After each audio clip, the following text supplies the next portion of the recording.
So this is lecture number 2, and there's a whole lot here. So feel free at any point to stop what you're looking at and start it over as we talk our way through what makes our weather.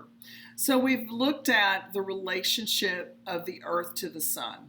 Okay, so through a couple of activities, we've discovered that the tilt of the Earth has a lot to do with not only how seasons work, but also how climates form around the globe.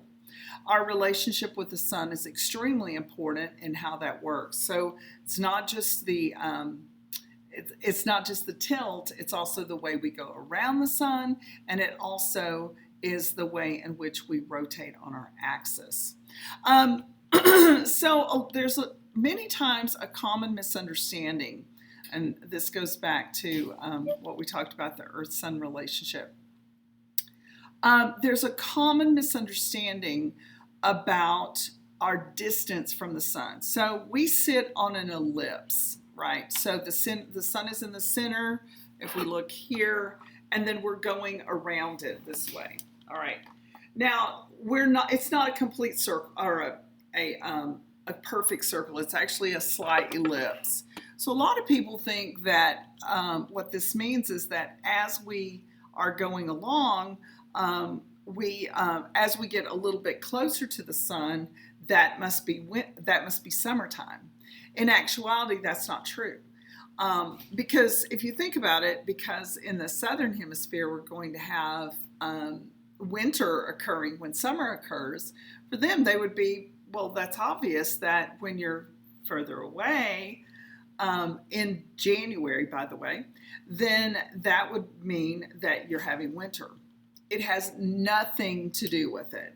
Our distance from the sun has little to zero to do with how the seasons work. So just going to throw that in for you. All right, so we're going to be looking at weather today and some of the things that form our weather patterns as we go along. So I'm going to give you a definition first of all. Weather is the state of the atmosphere at some place in time. All right, so it has to do with the temperature of the earth, the cloud cover, how hard the wind is blowing, barometric pressure. All of those things go in to make our weather. Weather is a little bit different than climate. So what is climate? Let me give you a definition here. Climate is weather over a long period of time.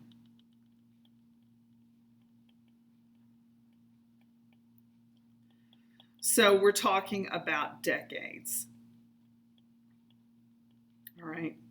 Now, one of the arguments about climate change is that, we see weather changing all the time, right? Like we may have a really cold winter, and people immediately go, "See there's no global warming." Well, this is different, right? So remember, we've talked about this already with the cycles. And we're going to look at several different ways when we talk about weather and climate across the globe. We have long cycling and we have short cycling. So weather is a short cycle, right? So our weather we're talking about a matter of hours or days, okay? Climate is a long term, so it's long cycle, decades, and there are two factors here. Climate has to do with the temperature overall and with the precipitation. And so you're going to do an activity in relation to a climate of an area. So just bear that in mind that we're talking about temperature and precipitation.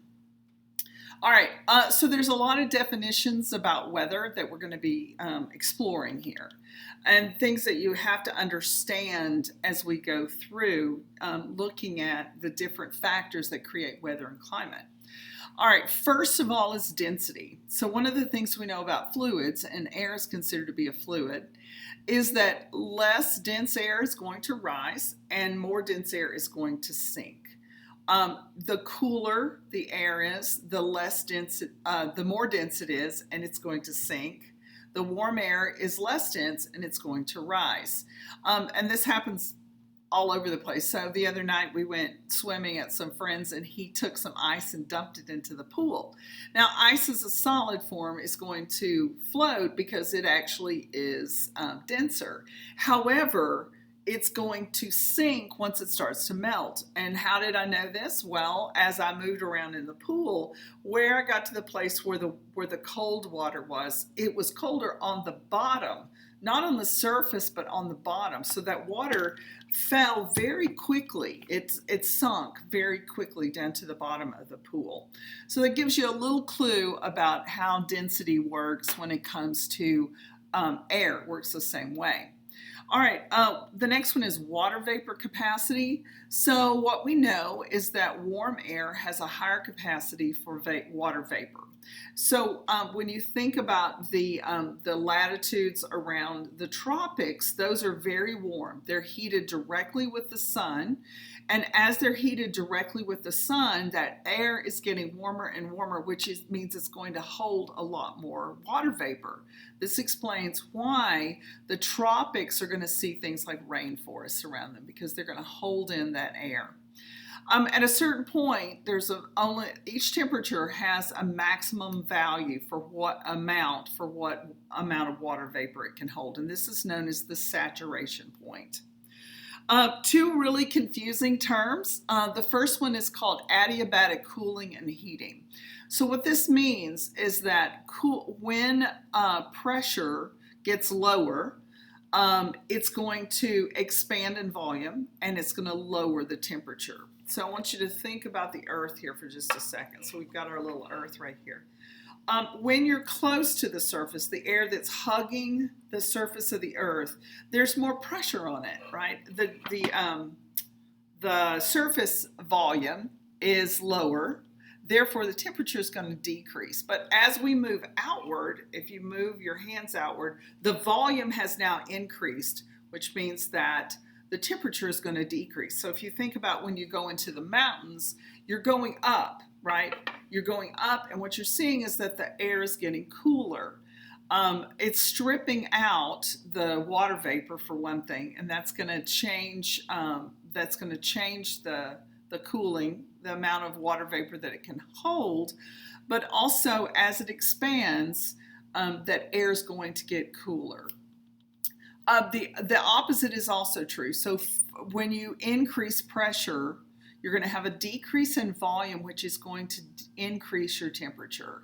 So think about a canister for just a second. If you had a canister that you were forcing air into that canister, a gas, all right, as you're forcing it in, the temperature is going to get hotter and hotter and hotter. Another way this works is that within the center of the earth. So as you move closer and closer, the temperature goes higher and higher as you rise.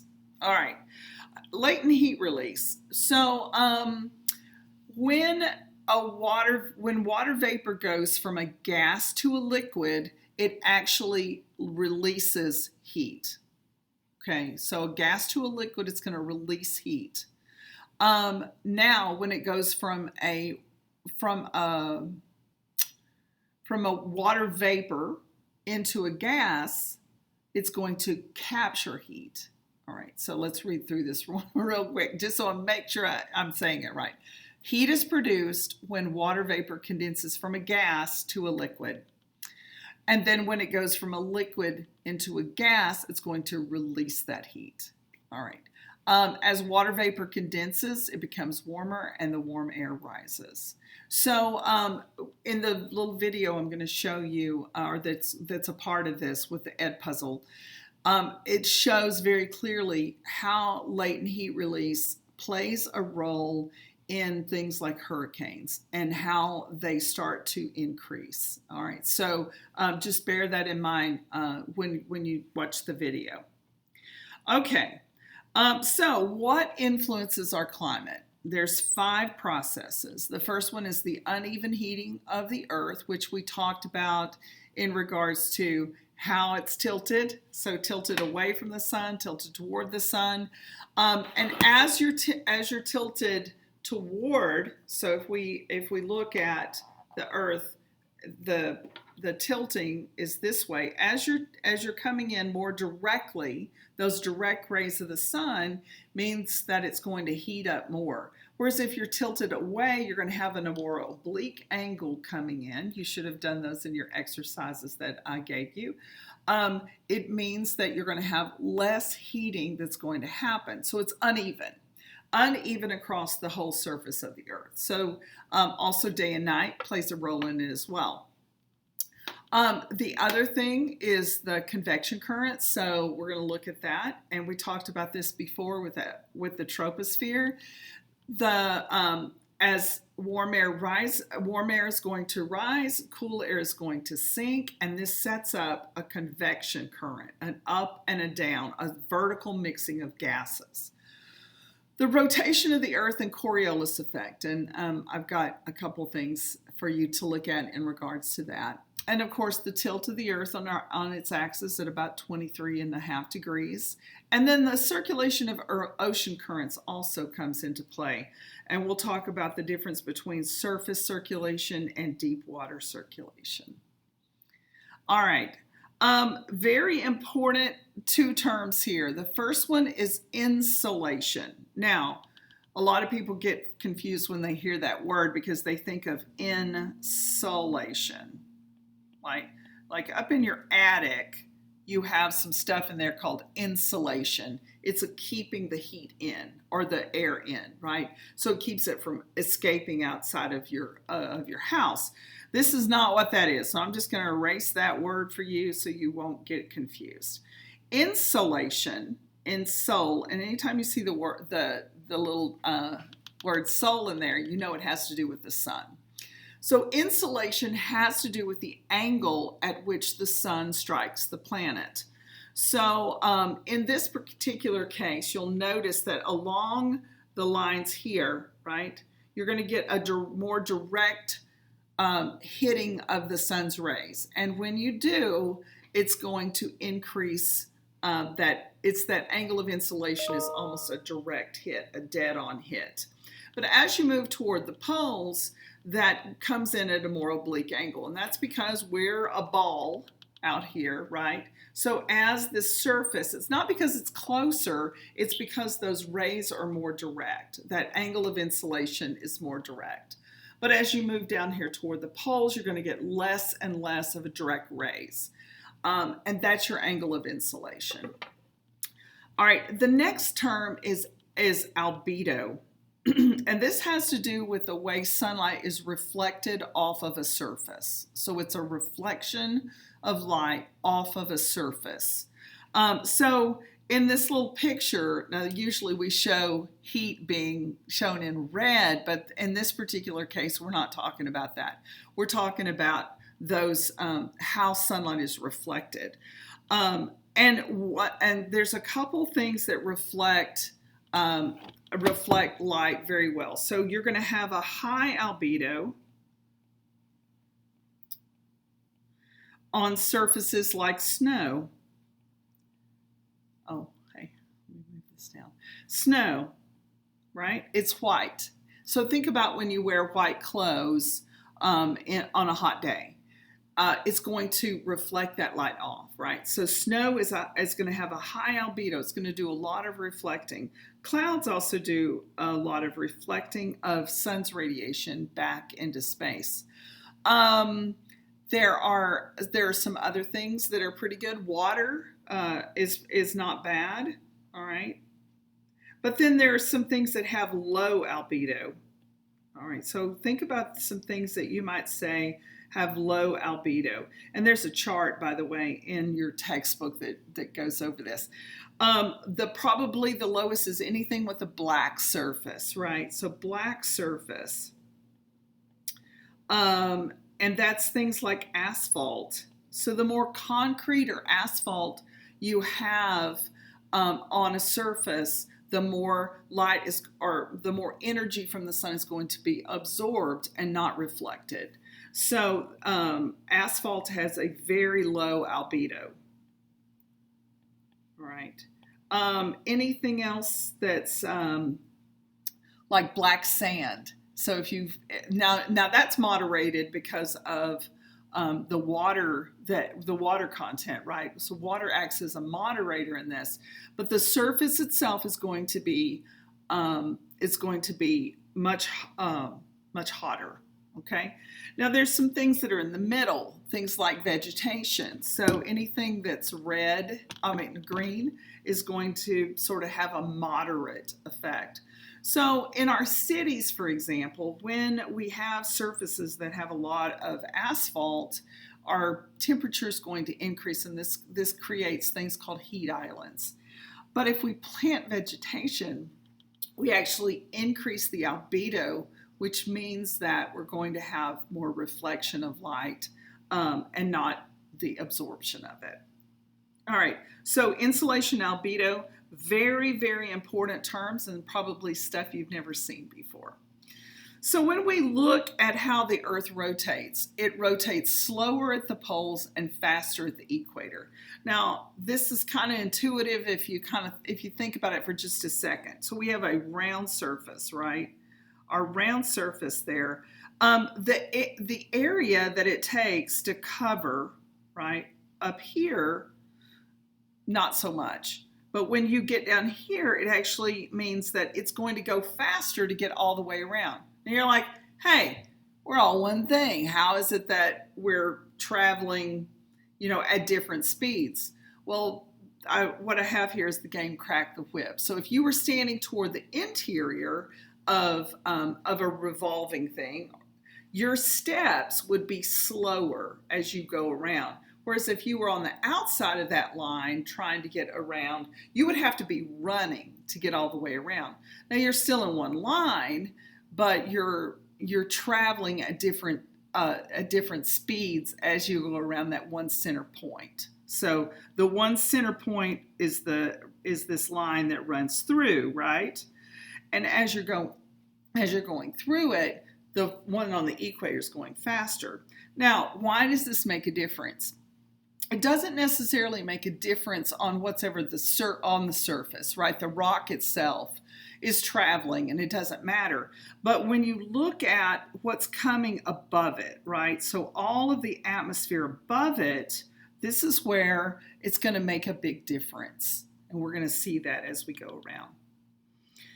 So what happens is that this causes some circulation patterns to develop because of the Earth's rotation. And some terms here for you to know.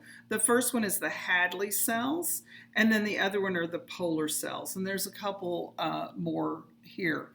So I'm going to show you what that looks like. There's also this term ITCZ, which is the intertropical convergence zone. And so as the Earth is rotating along and we're tilting on our axis, as we're tilting, it means that that convergent line is not always going to be directly at the equator. So the equator is running right along in here, right? The ITCZ sort of kind of goes in a little bit of a zigzag pattern like that. And I'll show you here in this next diagram. Okay, so these are convection currents. So here is a picture of the Earth. Let me see if I can move myself out of the way real quick. I don't know if that's going to help or not. I'll just take myself off. Okay, so what you're seeing here with these is there are the different cells. So you'll notice that the Hadley cells are on either side of the equator. So the equator is here, also known, well, the equator is right here. It's this green line right here. The intertropical convergence zone is slightly above right there. Now, what you'll see with the Hadley cell, and this has to do with how warm air and cool air behave with one another. So as we move closer to the equator, the atmosphere along the surface of the earth is going to get increasingly warm. That's not a huge change, but it's enough of a change. And so as it moves toward the equator, it's going to start to rise, okay, rise up into the atmosphere. But then as it rises, guess what happens? Well, it starts to cool down. And as it moves toward the higher latitudes, it's going to get cooler still. And so this sets up this convection current that's going along like this. All right, so warm air toward the equator is going to start to rise. So it rises as it goes toward the equator, and then it's going to circle back and go in that fashion. So it's kind of a counterclockwise. Now on the southern one, it goes just the same. So as it moves closer to the equator, it's going to start to rise, and then it's going to fall back down as it moves toward this latitude line right here. So the tropics. So we have our Tropic of Capricorn and our Tropic of Cancer coming into play. Now, what happens in the polar cells is just the opposite. So as you move closer, as you move away from the pole, the air is going to start to warm. And so as it warms, it's going to start to rise. All right. But then as it moves toward the pole, it's going to get colder, and it's going to start to fall. So it's going to go away from the poles, it's going to warm up, and then it's going to fall down back toward the poles. And the same is true on the southernmost pole as well. Interestingly enough, and you'll notice there are trade winds in here. We'll talk about those in just a second. So here's another picture. Now what they're showing here is that the troposphere itself, the troposphere actually is wider at the poles and wider at the equator and thinner at the poles. And so this sort of demonstrates this as well. So pay really close attention to these Hadley cells and notice what it's doing. As it moves toward the equator, it rises and then it falls back down that direction. Just the opposite happens at the poles. It gets colder at the pole and it sinks, and then it warms up and moves that direction. So it's going to rise as it goes further away from the poles. Now what this does is it sets up some wind patterns. And this also has to do with the Coriolis effect as well. So you'll notice that we have the winds at the poles are moving in a clockwise direction. So they're moving from an easterly direction, from east to west, from the 60 degree up to the 90 degree at the pole. Notice what's happening between 30 and 60. The wind patterns are coming more from a westerly direction this way.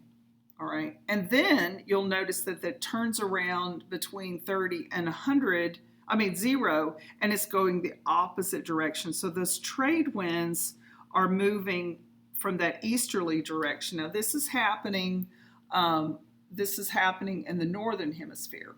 In the southern hemisphere, it's going just in the same direction, but they're pushing this same way, right? So this way, like that.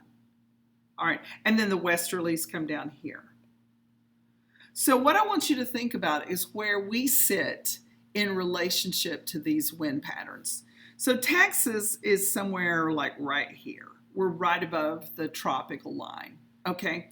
So if you think about our wind patterns, almost all of our weather comes from a westerly direction. Now this could be influenced by things like hurricanes and other storm patterns that come along, but for the vast majority of the time, our wind blows from a westerly direction. So the wind comes sweeping across the plains. Now, we're also influenced by the polar jet. So the polar jet, basically the air gets forced cold and it comes down and it joins in with these westerlies and they move across. Now, one of the things that sailors learned as they started to travel across the planet was that as they set out for Europe, if they could grab hold of one of these trade winds, it would send them soaring across the ocean. But if they got too far south, what they would see is that that would stop, because you have those two wind patterns coming together, and it creates what's known as the doldrums. So toward the equator, the wind patterns essentially stop altogether, and they would get stuck. They didn't like this because it meant that the sailors would have to get out and start rowing the boat, right? So you had to find a way to move yourself back onto those trade winds, either get below to the southern trade wind or above to the northern trade wind to move across. So I've got a little bit of information for you about that as well. All right, so the Coriolis effect has to do with the shift in how things move across the surface. So from a northern hemisphere, they're going to shift to the right, and a southern hemisphere, they're going to shift to the left. And what this does is it causes those trade winds that I talked about before, but it also can create the rotation patterns that happen with hurricanes. So that blowing from right to left, left to right, means it's going to set up those circular patterns that are going to influence the way hurricanes travel, and monsoons and cyclones.